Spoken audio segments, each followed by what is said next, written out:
fabled heat, where magic meets desire. Subscribe to ignite the fantasy. The scent of charred lavender and dragonbone polish clings to my skin, a phantom warmth fighting the chill that seeps through Blackmoor Citadel's stone walls. It is my grandmother's perfume, a reminder of whispered secrets and a legacy I both cherish and dread. Each breath pulls the smoky violet deeper into my lungs, and I can almost hear her voice, soft as moth wings, urging me forward.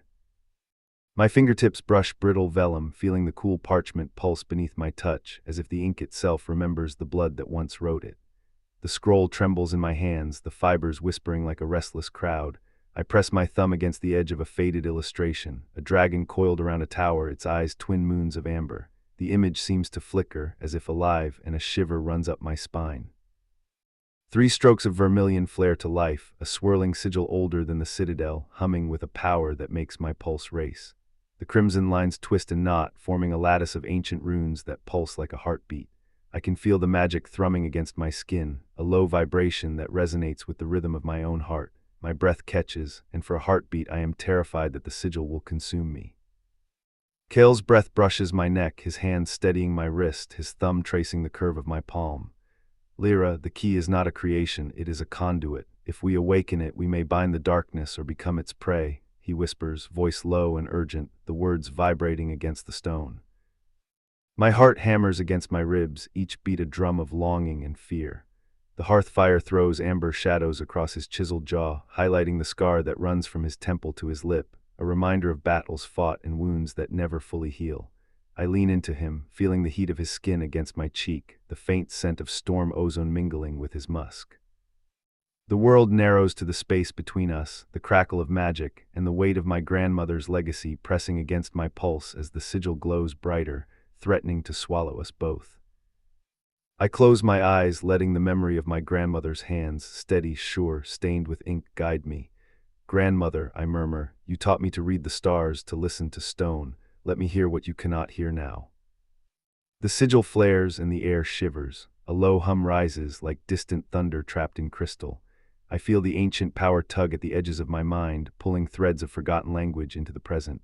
Words I have never learned surface, syllables of fire and frost, of blood and moonlight. Kael's grip tightens, his knuckles whitening. Do not let it overwhelm you, he says, his voice a steady anchor. Remember who you are, remember why we are here. I open my eyes to see his gaze locked on mine, fierce and protective. The firelight catches the flecks of iron in his pupils, and I realize that his stare is not just for me, it is for the darkness that threatens to spill from the sigil. The scroll begins to pulse, each beat echoing the rhythm of my own heart. I can feel the ancient dragon in the illustration stir, its amber eyes flickering with a life of their own. I imagine the creature's massive wings beating against the vaulted ceiling of the citadel, the sound like 1,000 drums. A sudden rush of wind tears through the chamber, scattering ash and dust. The scent of burnt rosemary mixes with the lavender, creating a heady perfume that makes my throat tighten. I hear a distant clang, the echo of a distant forge, and the faint, mournful howl of a lone wolf outside the walls. Lyra, Kael says, his voice barely above a whisper, the sigil is a doorway. It will not open for us unless we are willing to give something of equal weight. I swallow, feeling the weight of my own doubts settle like lead in my stomach. What could I possibly offer? My life, my love, my very soul. The sigil brightens and a thin ribbon of light snakes from the parchment, curling around my wrist like a living vine. It pulses against my skin, warm and alive. I feel a surge of memories, my mother's lullaby, the night I first rode a wyvern, the moment I first saw the citadel's highest tower bathed in moonlight. Remember the night you first saw the moon, I hear my grandmother's voice, faint as a sigh. Remember the promise you made to the stars. I close my eyes again, letting those memories flood me. The night sky, a tapestry of constellations, each one a story. I had promised the stars that I would protect the realm, that I would never let darkness claim the light. When I open my eyes, the sigil has settled into a steady glow, a soft amber that seems to pulse in time with my own heartbeat. The dragon illustration now looks less like a picture and more like a living entity, its scales shimmering with an inner fire. Kael steps closer, his hand still on my wrist, his other hand reaching for the scroll. We must speak the binding words, he says, his tone reverent, the language of the first keepers. It is said that only those of pure intent can utter them without being consumed. I nod, feeling the resolve hardening within me. The fear that had threatened to paralyze me now feels like a distant echo, replaced by a fierce determination. I take a breath, feeling the lavender perfume fill my lungs, and I begin to speak. By the breath of the ancient dragon, by the fire that forged the world, I bind the darkness to the light, that it may not devour the realm. Let the sigil be a bridge, not a gate, and may the blood of the brave seal its passage. My voice reverberates off the stone walls, each syllable ringing like a bell. The sigil flares, then steadies, its light spreading across the chamber, illuminating hidden runes etched into the floor.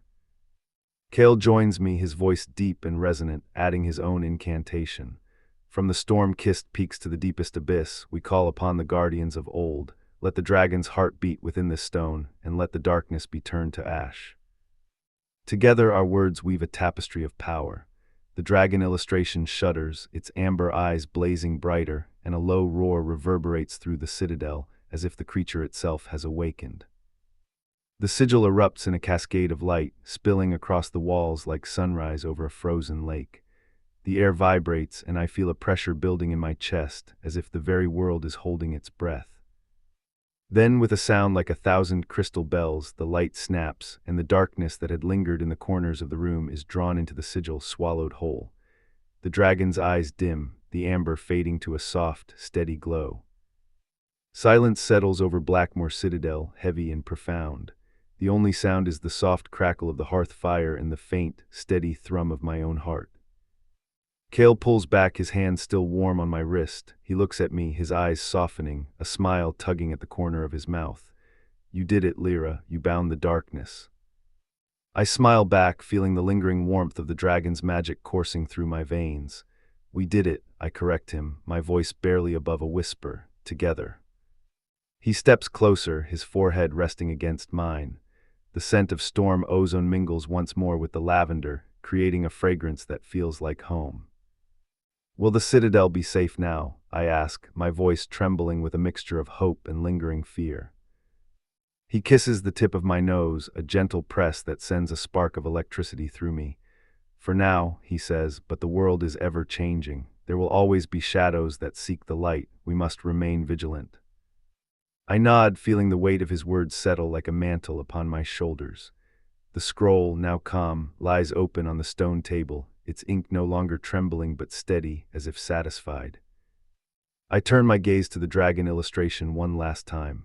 The creature's eyes, once twin moons of amber, now reflect a soft, steady light, an echo of the bond we have forged.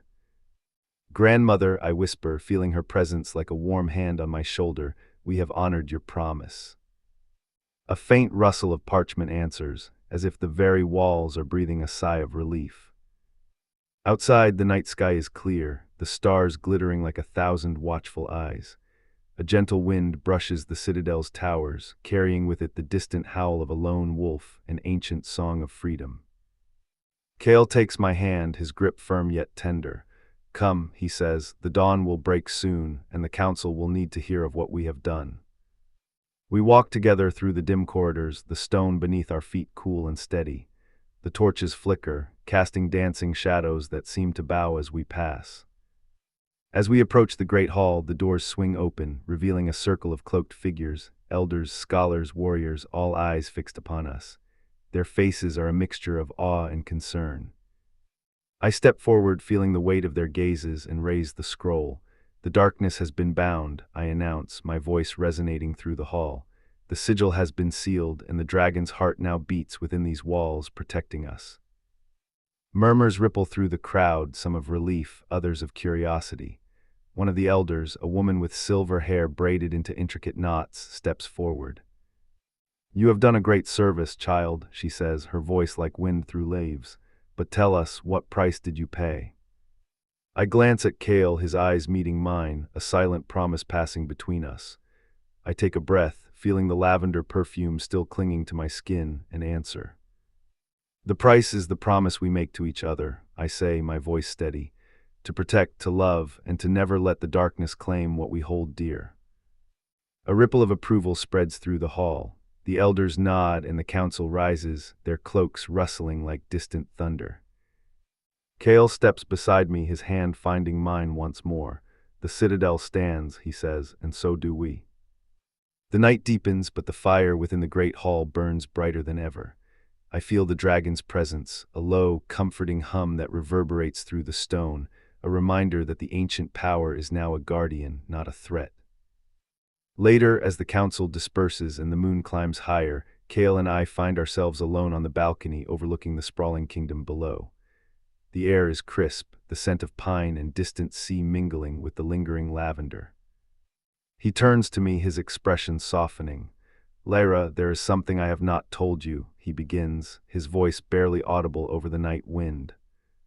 I tilt my head, curiosity sparking in my eyes. What is it? He takes a deep breath, the storm ozone scent intensifying as he exhales. When I first entered Blackmoor Citadel, I was sent by the Order of the Storm to retrieve the scroll. I was to bring it back, no matter the cost. But when I saw you, when I felt the pull of your spirit, I realized that the true purpose was never the scroll, it was you. My heart skips, a mixture of surprise and something deeper. You were sent to take it. He nods, his gaze never wavering. Yes, and I was prepared to do whatever it took, but love changes the path of destiny. I reach out, placing my hand over his heart, feeling the steady beat beneath his armor. Then let us walk this path together, Kael, not as hunter and hunted, but as partners, bound by the same promise we made to the dragon.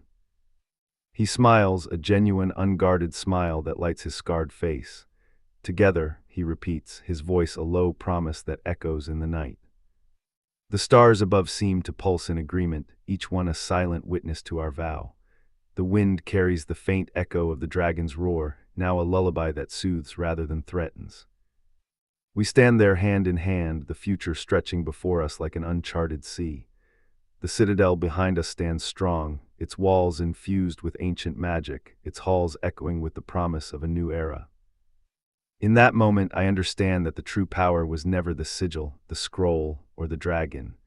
It was the bond forged between two souls willing to risk everything for each other and for the world they love.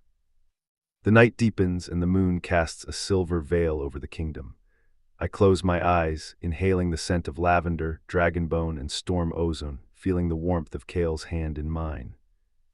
"Grandmother," I whisper once more, "thank you for guiding me." A soft rustle of parchment seems to answer, as if the very walls of Blackmoor Citadel are breathing a sigh of contentment. And as the first light of dawn begins to paint the horizon, we turn back toward the citadel, ready to face whatever new challenges may arise, knowing that together we are stronger than any darkness that dares to rise.